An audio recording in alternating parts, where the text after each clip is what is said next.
الحمدللہ رب العالمین والصلاة والسلام علی سید المرسلین وعلی آلہ واصحابہ اجمعین اما بعد فاعوذ باللہ من الشیطان الرجیم بسم اللہ الرحمن الرحیم انا اعطیناک الکوثر فصل لربک وانحر ان شانئک هو الابتر صدق اللہ العظیم اللہم صلی علی سیدنا محمد وعلی آل سیدنا محمد وبارک وسلم اللهم صل على سيدنا محمد وعلى آل سيدنا محمد وبارك وسلم اللهم صل على محمد النبي الأمي وعلى آله وسلم تسلیما.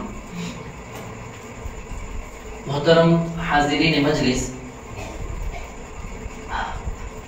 آج کا دن جو ہے ذی الحجہ کا مہینہ شروع ہو کے آج کا دن بھی اسی مہینے میں ہے، اور اس پر سونے پر سہاگا یہ بات بھی ہے کہ ذی الحجہ کی پہلی تاریخ سے لے کر 10 تاریخ تک ان 10 دنوں کے اندر گزشتہ مجلس میں یہ بتایا گیا احادیث کی روشنی میں، اللہ کے یہاں پر یہ 10 دنوں میں ہر نیک عمل اتنا پسندیدہ ہے کہ اگر ان دنوں میں کوئی بندہ ایک روزہ بھی رکھ لیتا ہے، 10 دنوں کے اندر ایک روزہ بھی رکھ لیتا ہے، کوئی بندہ ہو بندی ہو، اللہ تعالیٰ اس روزے کا اجر جو ہے 1 سال کے روزے کے برابر عطا کر دیتے ہیں.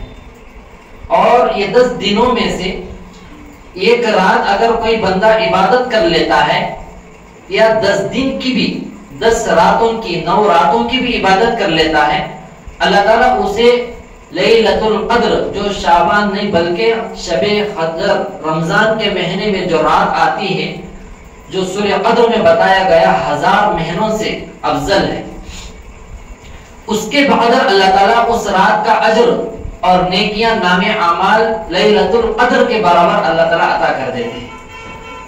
اور اسی کے تحت ایک حدیث ہے، آپ لوگوں کی خدمت میں مجھے وہ حدیث کو پڑھ کر سنانا ہے. یہ حدیث احادیث کی کتابوں میں سے ایک پہلی کتاب سب سے اونچی فضیلت والی بخاری شریف ہے، دوسرے نمبر پر مسلم شریف ہے.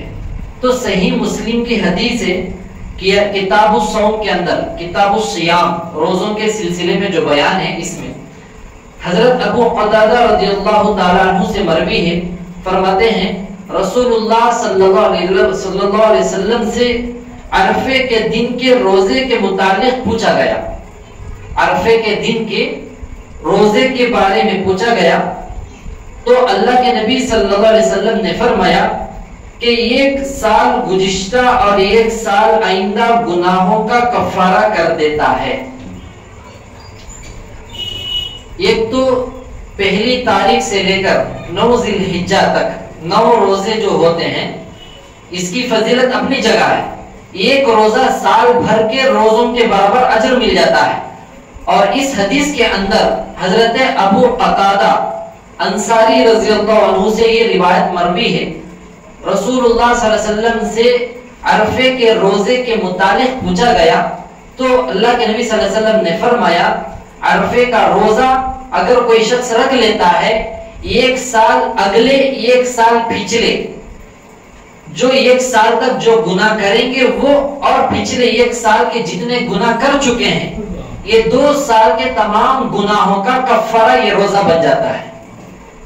کفارے کا مطلب کیا ہے؟ یہ روزے جو ہے، ایک روزہ جو ہے، یہ تمام گناہوں کا بدل بن جاتا ہے. گویا کہ اللہ اس روزے کی برکت سے تمام گناہوں کو معاف کر دیتے ہیں. اب یہ حدیث سن کر کوئی ایسا نہیں کرنا ہے، ایک تو چھوڑو جو ہو گئے گناہ 1 سال کے، اب آئندہ سال ذی الحجہ کا مہینہ شروع ہو کر عرفے کا دن 1 سال تک جو رہا ہے وقت، یہ پورے سال میں چلو شراب پینے والا شراب پینے لگ جائے، زنا کرنے والا زنا کرنے لگ جائے، اور چوری کرنے والا چوری کرنے لگے، غیبت، چغلی، بد نظری، بد نگاہی، بدگمانی، حسد، نفاق، بغض، یہ تمام گناہ کرنے لگ جائے، سودی لین دین کرنے لگ جائے، یہ کفارہ بن جائے گا. یہ گناہ ڈبل بھی ہو سکتا ہے، پکڑ سخت اس کی آ سکتی ہے. یہاں تو فضیلت بتائی گئی ہے. اگر کوئی آدمی کسی عمل کی فضیلت کو سن کر غلط اپنے عقل کے گھوڑے دوڑاتا ہے تو یہاں پر اللہ بہت سخت ناراض ہوتے ہیں. ایسا نہیں کرنا چاہیے. لیکن ایسا بھی نہیں رہنا ہے چھوڑو بھائی 1 سال تک ایک روزہ ہمارا 2 سال کے گناہوں کا کفارہ جب بن گیا ہے، ہمارے کو کیا پڑا ہے کہ گناہوں سے توبہ کرنے کی نوبت ہمیں کیوں لینا ہے؟ کیوں ہمیں استغفار کرنا ہے؟ کیوں صلاۃ التوبہ پڑھنا ہے؟ کیوں استغفار کرنا ہے؟ کیوں اللہ سے معافی مانگنا ہے؟ یہ غلط فہمی ہے، ایسا بھی ہمیں کرنا نہیں ہے. بہرحال اس کی فضیلت جب ہم سب سن رہے ہیں تو یہ ارادہ کر لیں انشاءاللہ عرفے کے دن کا، جیسا کہ گزشتہ مجلس میں تمام کے سامنے یہ اعلان بھی کیا گیا تھا، مکمل 9 روزے ہم نہیں رکھ سکتے ہیں، کم از کم عرفے کے دن کا روزہ رکھ لینا ہے. سب ارادہ کر لیے تھے. اب دیکھیے عرفے کا روزہ کس دن ہے. یہ تو ذی الحجہ کی 9 تاریخ سے 13 ذی الحجہ کی تاریخ تک ایام تشریق اسے کہتے ہیں. ایام تشریق کا معنی کیا ہے؟ تکبیرات پڑھتے ہیں. یہ جو تکبیرات تشریق جو کہتے ہیں وہ کیا ہے؟ اللہ اکبر لا الہ الا اللہ واللہ اکبر وللہ الحمد. اسے تکبیرات تشریق کہتے ہیں. یہ 9 ذی الحجہ کی فجر کی نماز سے لے کر 13 ذی الحجہ کی عصر کی نماز تک یہ تشریقات جو تکبیرات تشریقات ہیں ہر مرد اور عورت پر فرض نمازوں کے بعد 1 مرتبہ پڑھ لینا واجب ہے. مرد حضرات بلند آواز سے پڑھنا ہے، مستورات آہستہ دھیمی آواز سے پڑھ لینا ہے، ان کی آواز میں آنا ہے. اب یہ کب شروع ہونے والی ہے؟ آج کیا دن ہے؟ اتوار ہے. پیر منگل چھوڑ دیجئے، چہارشنبے کے دن سے آنے والے چہارشنبے کے دن فجر کی نماز سے شروع کرنا ہے. چہارشنبے کے دن 5 نمازیں، جمعرات کے دن 5 نمازیں اور جمعے کے دن 5 نمازیں، ہفتے کے دن 5 نمازیں، پھر اتوار کے دن عصر کی نماز تک پڑھ کر مغرب نماز کو ختم کر دینا ہے. واجبات فرائض کے چھوٹنے پر اللہ کے یہاں پکڑ ہوتی ہے، گنہگار کہلاتے ہیں. اس لیے ہم سب مل کر آنے والے چہارشنبے کی فجر سے لے کر اتوار کی عصر کی نماز تک یہ اپنے ذہن میں رکھ لے کر تکبیرات تشریق کو 1 مرتبہ بلند آواز سے پڑھ لینا واجب ہے. تو ہمیں اس کی پابندی کرنا ہے. ہاں امام صاحب کے ساتھ پڑھیں گے تو اجتماعی طور پر پورا مجمع پڑھ لیتا ہے.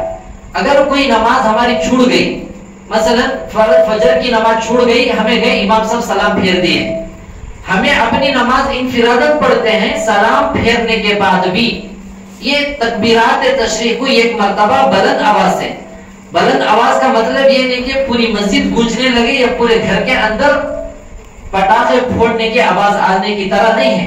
اپنی آواز اپنے کانوں تک آ جائے کافی ہے. انفرادی نمازوں میں ہمیں پڑھ لینا واجب ہے.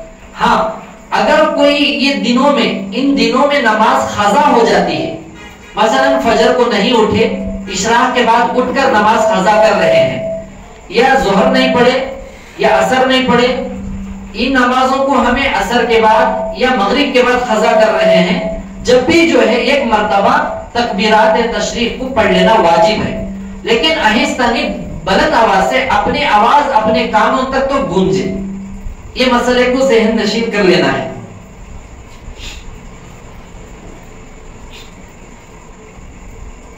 یہاں پر رک کر ایک مسئلہ سمجھیے.